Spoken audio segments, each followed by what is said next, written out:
Imagine yourself walking through the streets of Paris in the mid-18th century. You glance at a newspaper and see headlines declaring tensions are high with Britain. Your heart skips a beat, conflict looms over your future. Well, fasten your seat belts because today, we are time traveling back to that era, just before the colossal eruption known as the 7 Years' War. Welcome to Ages in Motion, where we bring you histories, mysteries, and the tales of humanity's dance with destiny.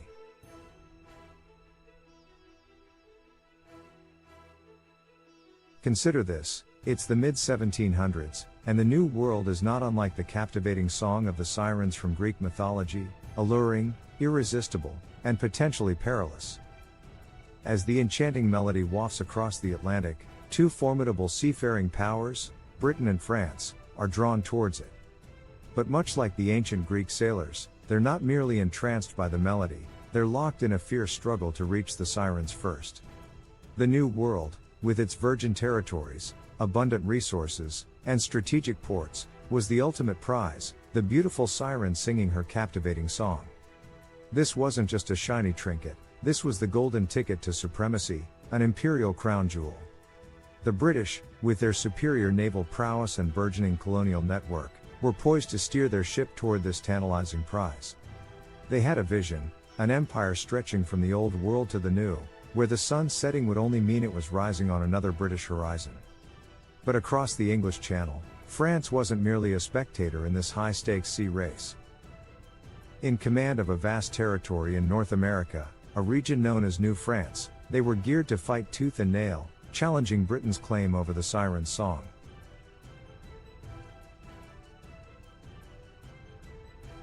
Both Britain and France were keen on expanding their colonial empires. On one hand, the British were busy flexing their naval muscle and saw North America as a priceless jewel, but it wasn't all smooth sailing. On the other hand, France, with their extensive territory in North America, called New France, wasn't about to fold their cards. The British, bolstered by their powerful navy, were making waves in more ways than one. This small island nation had already tasted the sweet fruit of colonization in the Americas and Asia, and boy, did they have an appetite. North America, with its untapped resources and strategic value, was a shiny bauble that Britain just couldn't resist. It was like the crown jewel of their colonial ambitions. But remember, every jewel has its guard. Native American tribes and French colonial presence made the jewel hard to grab. Besides, establishing control wasn't just about landing on the shores and claiming territory, it was about building settlements, forging alliances with indigenous peoples, and often, confronting the chilling face of conflict. Meanwhile, the French were not just sitting pretty in their shadows, sipping red wine. They were also busy weaving their tapestry of influence in North America. Their extensive territory, aptly named New France, was no small feat of colonial strategy. Covering vast tracts from Canada to Louisiana, New France was the French answer to British colonial ambitions. It was a treasure chest of furs and resources, and France was keen on keeping the key. But holding this giant territory together wasn't a walk in the Versailles Gardens. Imagine the challenges: managing long-distance governance, maintaining profitable fur trade, negotiating tricky alliances with Native American tribes, and standing strong in the face of British territorial hunger. And so, the stage was set. This intricate dance of power and control was not just about who had the bigger slice of the pie. It was about survival, strategic advantage, and the dream of universal monarchy. The tension was palpable, the rivalry was fierce, and the ambitions were high. But as history would have it, these simmering pre-war tensions were just the opening act to a much grander spectacle. How did all these factors come together to light the fuse of the 7 Years' War? We've heard about colonial ambitions, territorial desires, and potential clash zones, but what about the players back in Europe?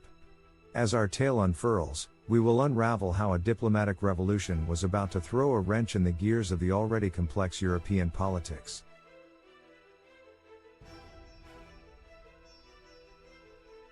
Meanwhile, back in Europe, there was a Game of Thrones-level drama unfolding. The protagonists are Austria and Prussia, once long-standing allies with a history of shared interests. They were like two peas in a pod, but as the saying goes, all good things must come to an end. Remember Silesia, that prosperous region teeming with resources? Well, during the War of Austrian Succession, Prussia, in a bold move, had snatched Silesia right from under Austria's nose. It was a wound that had festered, a slight Austria hadn't forgotten. It's like when a friend borrows your favorite book and then conveniently forgets to return it. You can bet Austria was waiting for the right moment to settle scores. In this tense environment, Austria started looking for a new dance partner. And guess who stepped onto the floor? It was France, Austria's longtime rival, but now, surprisingly, its new best friend. It was like watching rivals becoming buddies in a high-stakes reality TV show. This startling switch was such a jaw-dropper that historians gave it a fitting name, the Diplomatic Revolution. Poor Prussia, on the other hand, felt like a jilted lover. Losing Austria was a shock, but Prussia wasn't the type to sit in a corner and wallow. Instead, it found a new ally in Britain, who was only too happy to extend a hand of friendship. This sudden partner swap, this diplomatic revolution, sent shockwaves throughout Europe. The balance of power was shaken up, alliances were redrawn, and the political landscape was forever changed. It was the spark that added another layer of complexity to the already intricate game of power playing out in Europe. It set the stage for unprecedented diplomatic maneuverings, strategic alliances, and, ultimately, a war that would span continents.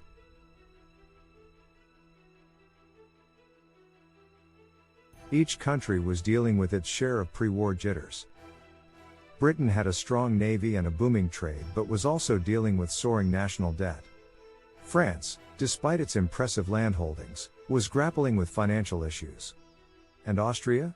Austria was on a mission to restore its Habsburg prestige and take back what it had lost. The British Empire, in the mid-18th century, was a maritime powerhouse. With a navy that ruled the waves, Britain had the military upper hand when it came to naval warfare. Add to that a booming trade network that spanned the globe, and you'd think Britain had it all. But behind this facade of naval strength and economic prosperity, there was an Achilles heel, the soaring national debt. The costs of maintaining a massive navy, protecting its sprawling colonies, and funding wars were taking a toll on Britain's economy. The cloud of financial crisis loomed ominously over the Isles, adding to the pre-war jitters. Over the Channel, France, despite its grandeur and extensive colonial territories, was facing its share of problems. Yes, they had impressive landholdings, but holding onto them was like trying to juggle flaming torches. The costs of maintaining vast territories, ensuring the profitability of colonial ventures, and dealing with the ever-looming threat of war, were draining France's treasury. France, the land of vineyards and shadows, was grappling with economic instability that threatened to cast a long shadow over its grand ambitions. Meanwhile, in Central Europe, Austria was on a mission. The Habsburgs had a long-standing reputation to uphold, a prestige that was bruised by the loss of Silesia to Prussia. Austria was like a wounded lion, eager to reclaim its lost territory and restore its pride.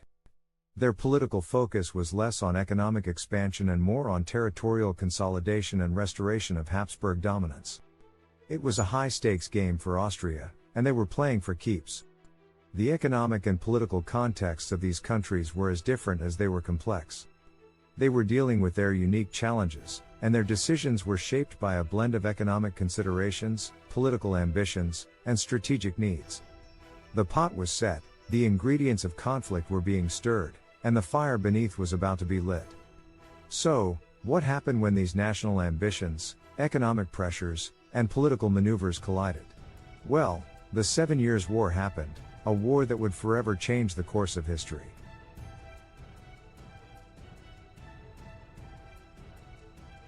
So, what was at stake here? Trade routes, colonies, resources? Yes, and yes. But more than that, it was about control, dominance, and the perpetual human ambition to spread influence. The first layer of what was at stake is, of course, the tangible, the wealth and resources, the strategic value of colonies, and the lucrative trade routes that connected these distant lands to their European masters. Imagine a global chessboard, where colonies are the squares and trade routes are the lines that connect them. Whoever controlled these squares and lines had a significant advantage. Britain and France, with their colonial ambitions, were playing a high-stakes game of chess, each maneuvering to outwit and outlast the other. But, let's look deeper, beneath the surface. Beneath the tangible lay the intangible, power, prestige, and the human ambition to extend influence. This was a battle for control and dominance, a tussle to become the puppet master in the grand theater of geopolitics. Power and prestige were the invisible currency in this game.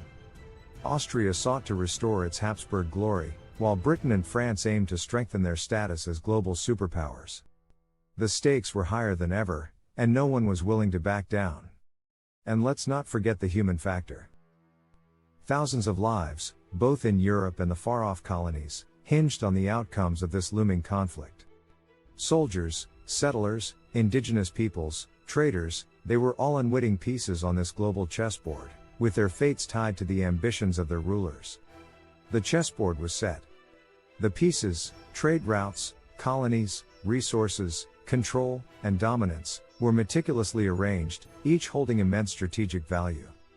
The players, fueled by ambition and the desire for power, contemplated their opening moves, their eyes never straying from the board. The air was thick with anticipation. The game of control and dominance was about to begin. This wasn't your average game of chess, though. This was the grand game that would ignite the 7 Years' War, a conflict so extensive and impactful that it would forever change the course of history. Well, we're almost at the end of our time journey for today. If you enjoyed this episode and want to keep unraveling the complex tapestry of history, make sure to gently push that subscribe button. And if you have any thoughts, ideas, or your own take on these events, do leave a comment below. We'd love to hear your perspectives. And remember, history is a vast ocean, and we're just on the shores. But don't worry, here at Ages in Motion, we're with you every step of the way. Coming up next, we dive into the unlikely partnership between two old foes, the Franco-Austrian alliance. It's a twist you don't want to miss. So, let's dive in together and keep the past alive, one episode at a time. Until next time, keep the wheels of time turning.